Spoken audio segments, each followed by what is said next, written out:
eu vou ter que fazer vídeo. Por quê? Porque o Wi-Fi daqui não tá funcionando. Então depois eu subo os vídeos, tá bom? O que a Juliana falou? Que um dos propósitos da Juliana, um dos meus maiores desejos é ter os meus gêmeos e levar prosperidade para as próximas gerações. Como é que a gente faz isso? Com aquelas vacas que comem salada, não vai ser, entendeu? Como é que a gente leva a prosperidade para as gerações? Levando a verdade, falando a verdade, compartilhando as nossas experiências de uma forma que as pessoas consigam moldar os pensamentos de acordo com a verdade para que elas possam transformar a própria vida e trazer luz. Tá vendo? Isso aqui? Trazer luz. E desmascarar, obviamente, o racismo, o preconceito, a inveja, né, camuflada, enfim, desmascarar todas essas coisas. A experiência que eu vou compartilhar com vocês hoje, olha que incrível, oh my gosh, Inês. Olha lá, submissão à verdade, saída. Isso aqui pode lembrar um candelabro, né? Amo também. A experiência que eu vou compartilhar com vocês é em relação, não apenas às amizades, né? Que a gente acha que é amiga, mas que na realidade estão só sentada na plateia, entendeu? Não tá no palco da vida, sendo protagonista da própria vida. Tá como? Vendo a vida passar. E aí mascara a inveja através do racismo ou do preconceito seletivo, né? Mas vamos lá. O que a Juliana vai compartilhar com vocês? Acho que eu vou... Será que eu gravo aqui? Gravo aqui. O que a Juliana vai compartilhar com vocês da história, por exemplo, que eu vivi com o Vitor? Eu não percebi... acho que eu vou sair daqui porque tá deixando minha olheira muito funda. Eu não percebi, mas talvez inconscientemente, de tanto conviver com a Stephanie... Eu vou ficar aqui, aqui tá bom. De tanto conviver com a Stephanie, com a família dela, talvez eu tenha procurado... Oh my gosh, quase que eu caio. Talvez eu tenha procurado um pai, entendeu? Mesmo que não tenha sido, tipo, de uma forma consciente, talvez eu tenha procurado viver a mesma realidade. Barulho, tem que sair daqui. Talvez eu tenha procurado viver a mesma realidade da Stephanie, mesmo sem perceber. Porque quando a Stephanie me conheceu, eu trabalhava para pagar minha faculdade, né? Que eu fazia faculdade de engenharia civil, eu trabalhava para pagar a faculdade.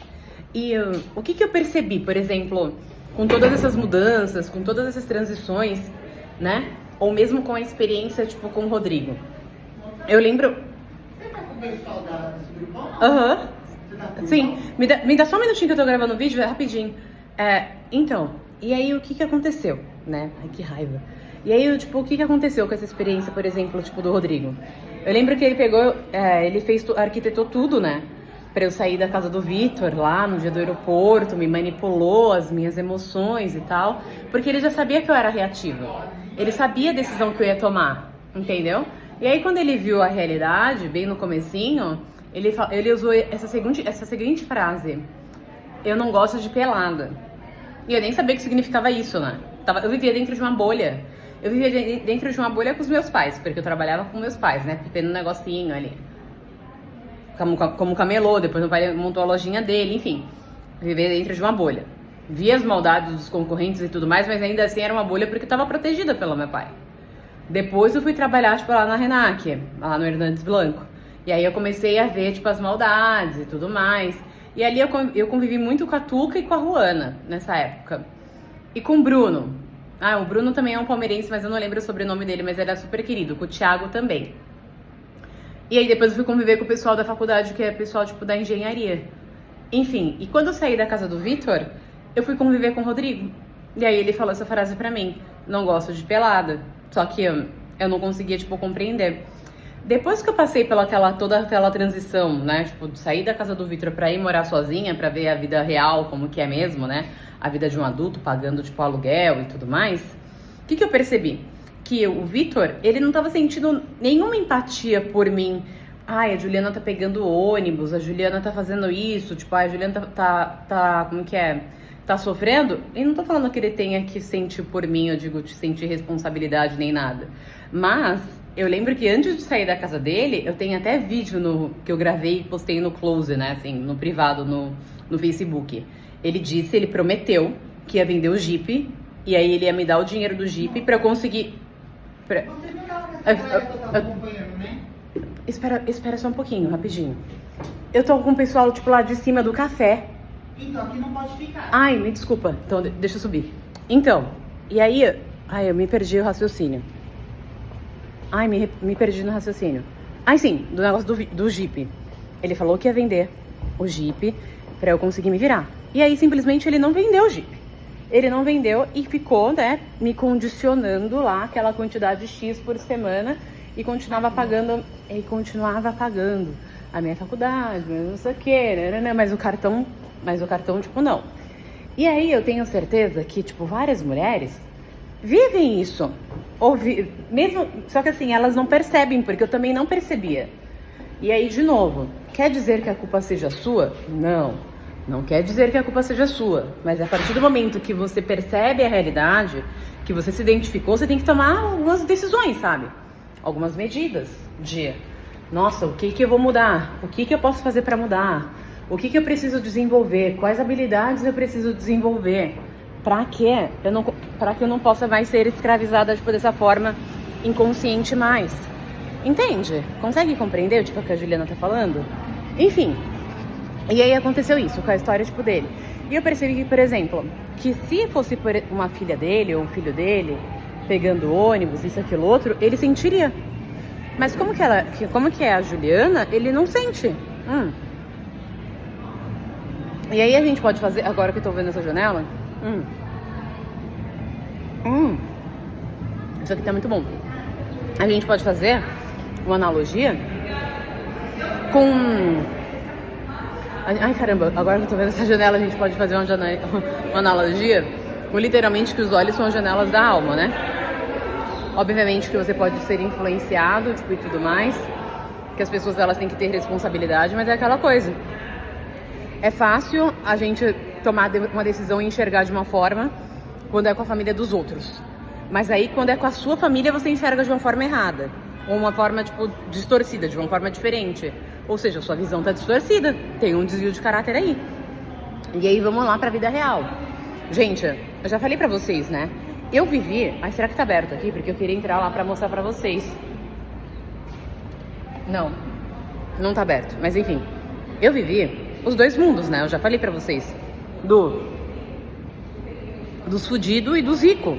Então, eu consigo ver que a população aqui do Brasil, eles são um bando de escravos. Os negros, eles fazem os trabalhos, não tô falando que não tenha que ter gente pra fazer isso, mas eles não conseguem evoluir, eles não conseguem transpor, eu digo, ultrapassar a barreira, sabe, tô desenvolvendo uma função agora, sei lá, mais baixa, mas depois eu vou subir. Eles ficam, e aí obviamente não tem educação financeira, chega, tipo, num dia não tem dinheiro pra pagar um café, depois tá chegando, assim, sei lá, dia 20, dia 25 eu não tenho dinheiro pra pagar um café. Isso é uma vida do quê?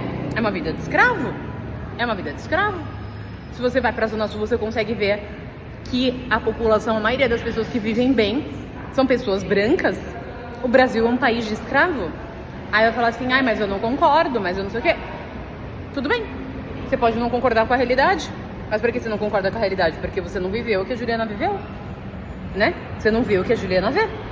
E aí você tá enxergando, provavelmente, com os olhos de outra pessoa que com os olhos de uma pessoa invejosa. Entendeu? E que não vai falar a verdade pra você. Por quê? Por que não vai falar a verdade pra você? Porque não é conveniente pros interesses da pessoa, pros objetivos da pessoa. Que foi o que o Flávio Augusto falou hoje e é verdade. Por que o governo não quer que as pessoas sejam educadas? Porque é mais fácil manipular uma pessoa burra. Só que adianta, por exemplo, eu ficar apontando todos os problemas enquanto a pessoa não toma uma decisão de agir, se educar, desenvolver pensamento crítico? Não vai adiantar. Por quê? Tá misturado com as laranjas podres. Tá numa frequência, numa dimensão muito baixa. E aí mesmo que a pessoa perceba, ela percebe tipo uma verdade, ela percebe um fato. Mas depois ela volta. Entendeu? Ela volta pro mesmo lugar tudo de novo. Porque é o que acontece. Resumindo, é isso. E aí vocês vão falar assim, mas novamente, tô aqui pra fazer uma crítica só, não tô pela crítica, não tô pelo julgamento. Eu tô apresentando um fato social e eu espero que realizem uma mudança. Como é que vai realizar a mudança para o país poder prosperar de verdade? Primeiro, eliminando as laranjas podres. Eliminando, se afastando delas.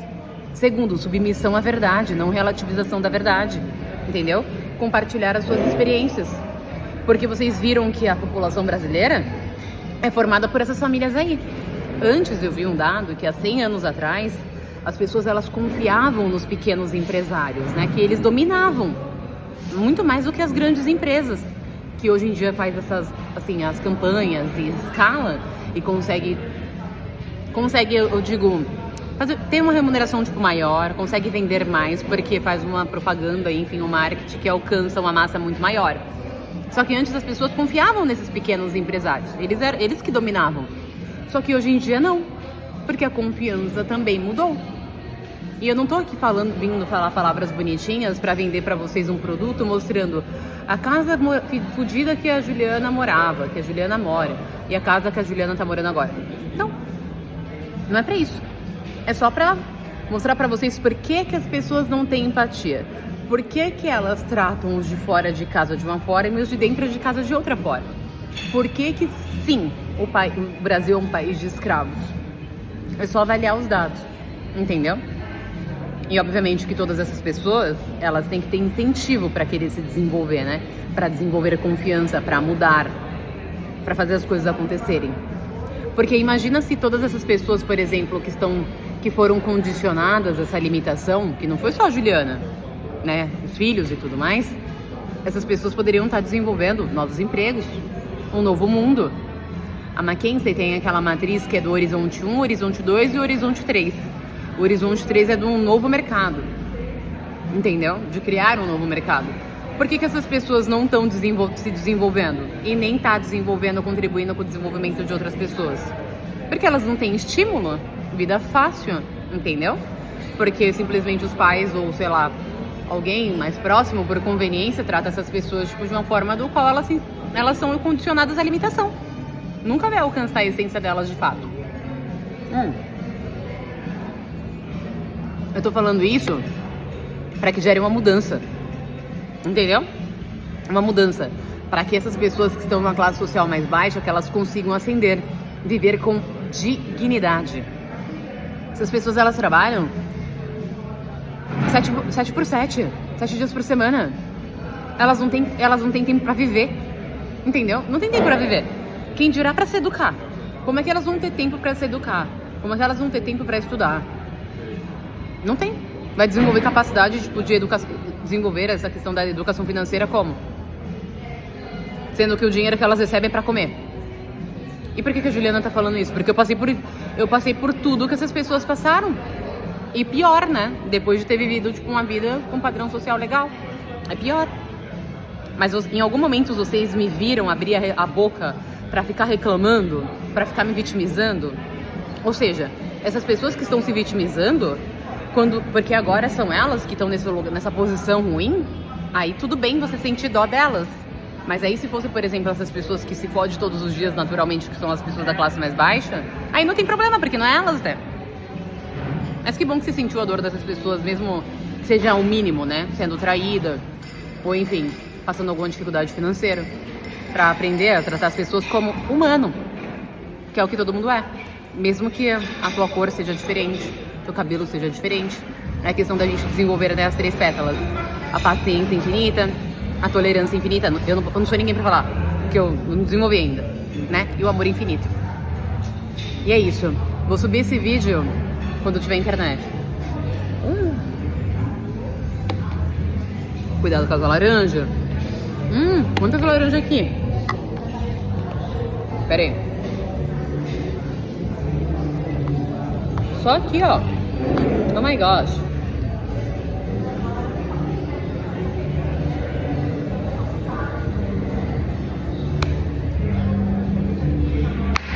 Vida. Tchau.